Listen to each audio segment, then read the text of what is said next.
ఏదైతే మనం ఈ యొక్క 6 సెంట్ల బెడ్ తీసామో ఈ బెడ్లో మనం ఒక జానవారికి గొయ్యి తీయాలండి. ఇలా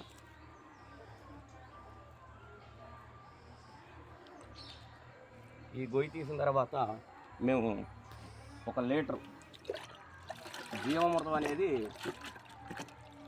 ఇలా పోస్తామండి.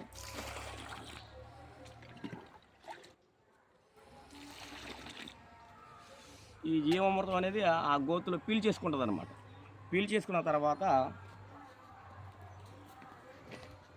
ఇది మేము మల్టీగ్రెయిన్ అనేది మేము రెడీ చేసుకున్నాము. ఈ మల్టీగ్రెయిన్ అనేది దీంట్లో 10 రకాల కలుస్తాయండి. దీన్ని చక్కగా ఇలా మెత్తగా అయిన దాన్ని ఒక దోసుడు అనమాట, ఒక గోతికి వేసేసి మొక్క పెట్టి నీళ్ళు పోసేస్తామండి. ఇంతే ఈ మొక్కకి ఇచ్చేది. ఇది ఎప్పుడైతే భూమిలో అనే సారం ఉందో మీకు మొక్కకి గ్రోత్ ఉంటుంది, దిగుబడి వస్తుందండి. ఈ విధంగా ప్రతి రైతు చేసుకుంటే మనకి పంట అనేది వస్తుంది. ఓకు పిచికారులు కానీ ఏం కొట్టవసరం లేదు. పై వాటిలు కూడా మనకు తెగుళ్ళు ఏమైనా వచ్చినప్పుడు డిసీజ్కి కషాయాలు కొట్టుకుంటే సరిపోతుందండి.